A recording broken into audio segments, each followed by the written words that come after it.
Hi, my name is Marco and I'm the Business Development Manager here at Avio Presentation Systems. Today I'm going to take you through an overview of the Clevertouch X5. The Clevertouch X5 comes with an Android 14 system.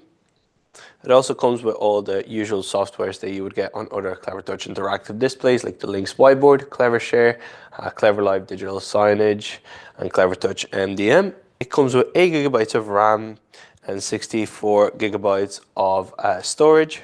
It comes with 2 high-powered 20-watt speakers, and it also comes with SuperGlide touch technology that offers natural and fluid writing experience on the Clevertouch interactive display.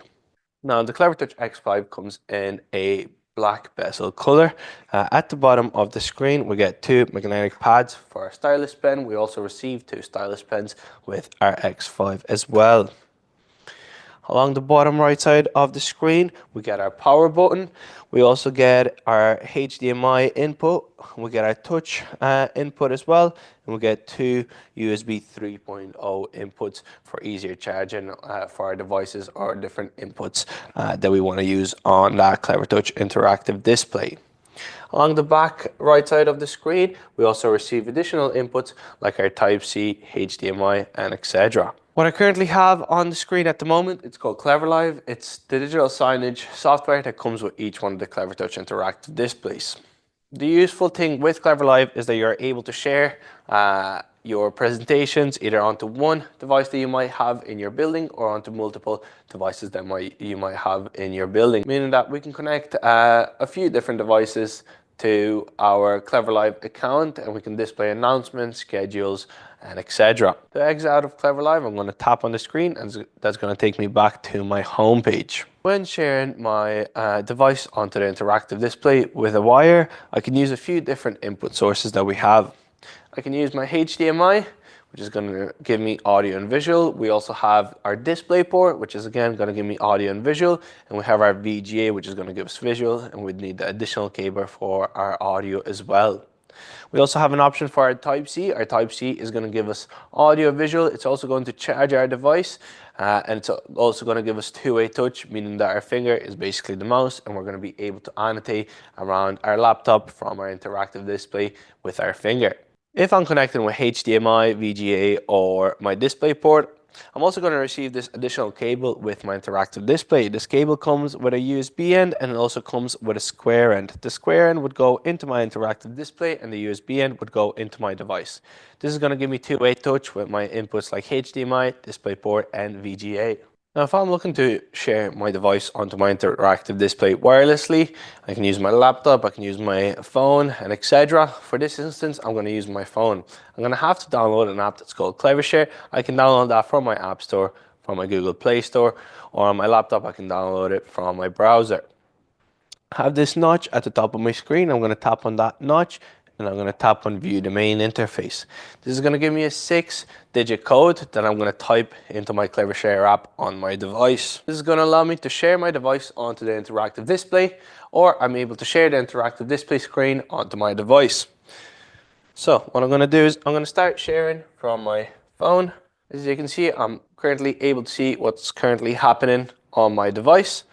If I'm scrolling through, it's going to give me real-time feedback as well on that touch. If I'm connecting with a device like a Windows device, like my laptop device, I'm also going to receive two-way touch, meaning that I will be able to navigate around my laptop from the interactive display. We could also share what's happening on the interactive display to our own device, which would be helpful with different students that might be visually impaired. They're able to see what's currently happening on that interactive display and they're able to navigate around the interactive display from their own device. And with our X5, we get this interface as soon as we open up the box. It's called the Tiramisu interface.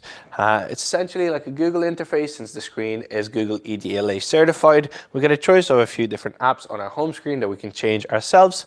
And if I swipe from the bottom all the way up, I can see all the different apps that I currently have downloaded on that interactive display. I'm going to take you through some of the features that we get with the Lynx whiteboard on our Clevertouch X5. Once I make a Lynx whiteboard account that I'm signed into, I'm going to get a choice from my recent files that I have opened up on my Lynx account. At the top, I also get a choice for my files. So these are different cloud drives and etc. that I have connected to my Lynx account. As you can see, I currently have my Google Drive connected to it.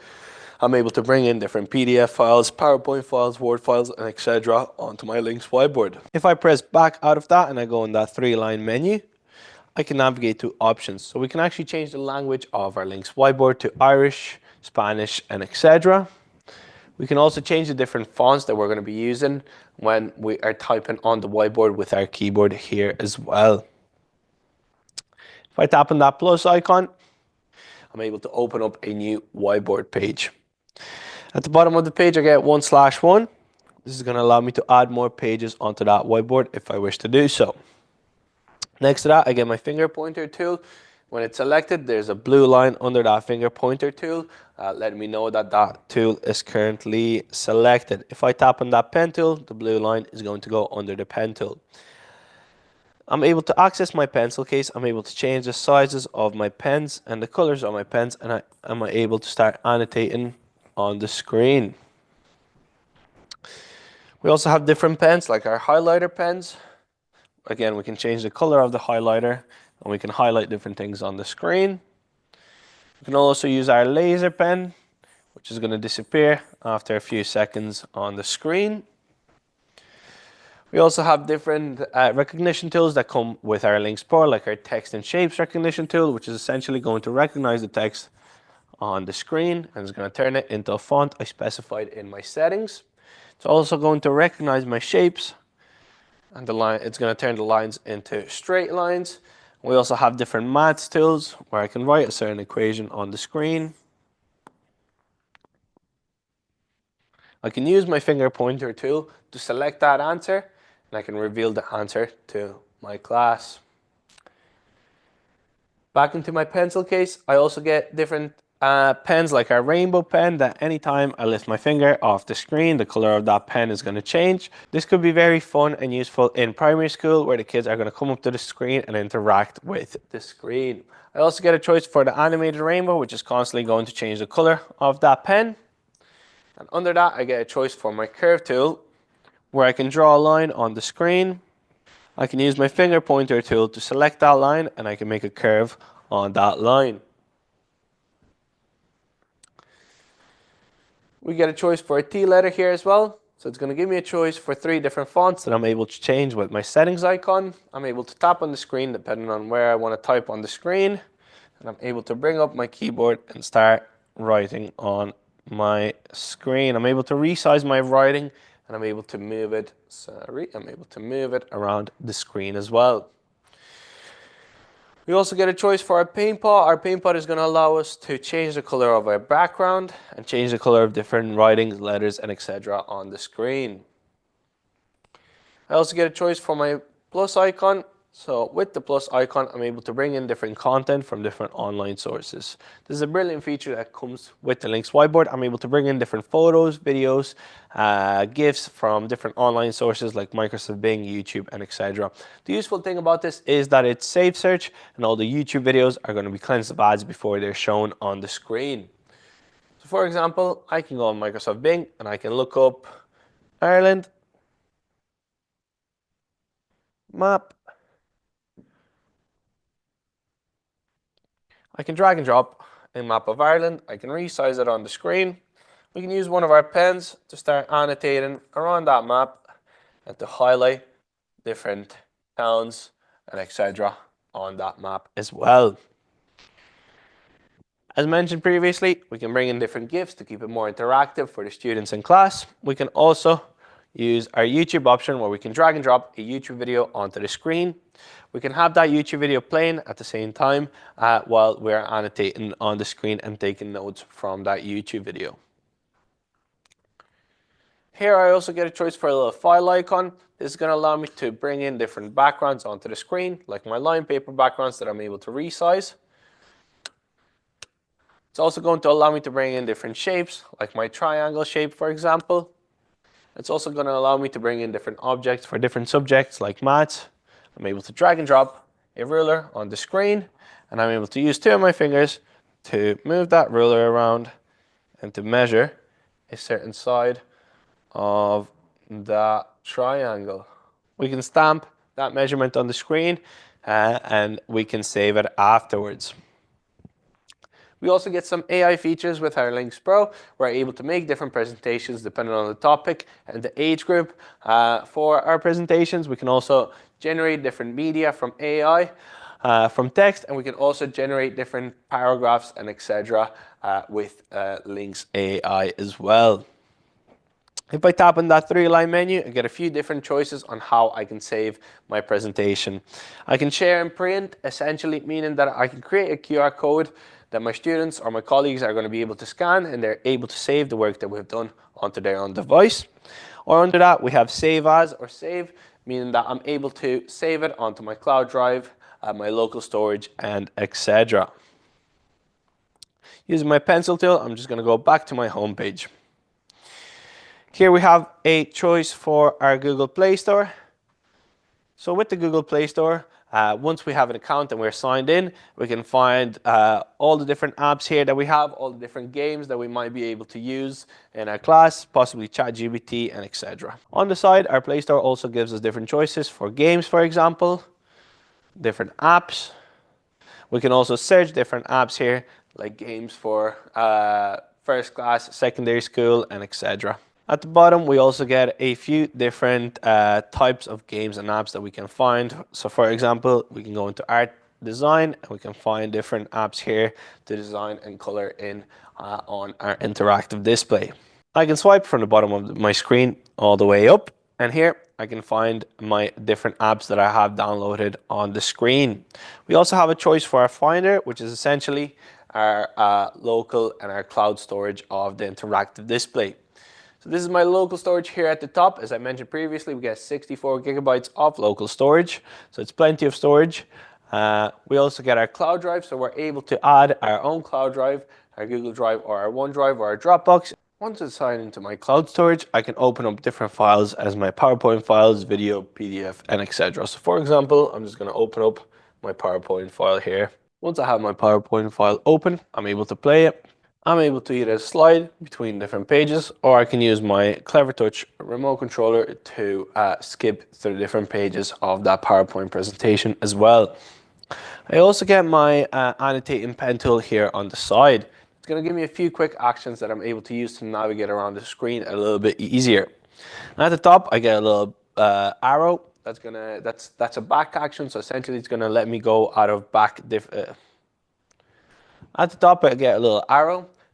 This is my back icon, so it's going to let me go back out of different pages on my interactive display. Under that, I get a little house icon that's going to let me go back to the home screen of my interactive display. Under that, I get a little HDMI icon. This is going to bring up my menu of different inputs that I have available on my X5. So for example, as I mentioned previously, we have HDMI 1, 2, and 3. We also have DisplayPort, VGA, Type-C, okay. If I click back into that HDMI icon, I'm able to adjust the brightness of my screen, and I'm able to adjust the sound of my interactive display as well. We also get a few different display settings here, like our auto brightness, energy saving mode, eye care mode, and etc. And we also get a few different audio settings here as well, which could be useful for different music classes and etc. So my current audio mode is set to be on standard. We can change it to a meeting mode, class mode, or we can customize the bass, treble, balance ourselves. Under my HDMI icon, I also get a choice for two windows together. This is going to be all the apps that are currently active on my interactive display. I'm able to see my PowerPoint, for example. I'm able to see my Finder, and etc. Under that, we get a choice for a little whiteboard icon that's going to take us to the default whiteboard of that interactive display. Under that, again, annotating pen tool. What that's going to do is it's going to freeze my screen, and I'm able to use 4 different colors of pens. And I'm able to use 4 different colors of highlighters to highlight different things on the screen or annotate around different things on the screen. To delete anything on the screen, I can hold my fist with my thumb up towards me. I'm able to delete anything off the screen, or I can use that little brush, and that's going to get rid of everything that I've annotated on the screen. I can save that onto my files. I can use a QR code, and if my colleagues are on the same network as me, they can scan the QR code and they can save a snip of my annotation on the screen onto their own device. Next to that, we get a little cloud icon that's going to allow me to upload that image onto my cloud. Under my annotating pen tool, we also get a choice for a little freeze icon that's going to allow me to freeze my screen. And I'm able to go back into the pen tool and unfreeze it. I'm able to use the blue button on my Clevertouch controller to freeze it or unfreeze it as well. Under that, I get a magnifying glass with a plus sign. Again, that's going to freeze my screen, as you can see on the top right side of the screen. I'm able to zoom into different parts of the screen, move around. I'm able to close it all together. We also get a choice for a snipping tool, so I'm able to snip either one part of the screen, or I'm able to snip my full screen, and I'm able to insert that into my whiteboard. I'm able to share it or save it onto my device. Under that, I get a spanner tool. Inside my spanner tool, I get a spotlight. So if I use my settings tool, I'm able to change the clarity of the screen and the size of that spotlight. I also get a choice for our stopwatch and our timer. So for example, we can set a timer for a minute for a certain activity that we have in the class. I can move that timer around. I can full screen that timer. Once the timer is done, I'm able to click an X and I'm able to exit out of it. Under my spanner tool, I also get a choice for a lock. So if we have multiple users on our Clevertouch X5, we're able to set different passwords for different users, and we're able to lock the screen once we're done using it. I'm going to hit the home icon to go back to the home screen, and I'm going to take you through a few settings that we get with our Clevertouch X5. At the top, we get a few different network and internet options. We can turn on our either Ethernet, which is our wired network, or our wireless network, and we can connect it that way. We can also turn on our VPN as well. Since we have the Google Play Store, we can download a VPN third-party app as well. We have different options here as well, like our hotspot or share network, so we can share the hotspot from the interactive display to our customers or our students. Here we have different connected devices, essentially Bluetooth devices like our speakers, microphones, and etc.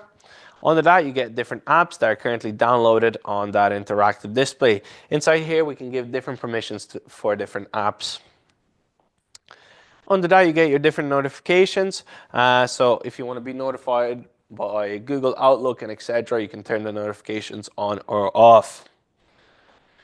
Under that, you get your storage. So as you can see, I already used 44% of my storage, but we can see we have 64 gigabytes of total storage, and I've currently used 28 gigabytes. We can free up space as well by tapping on that app too.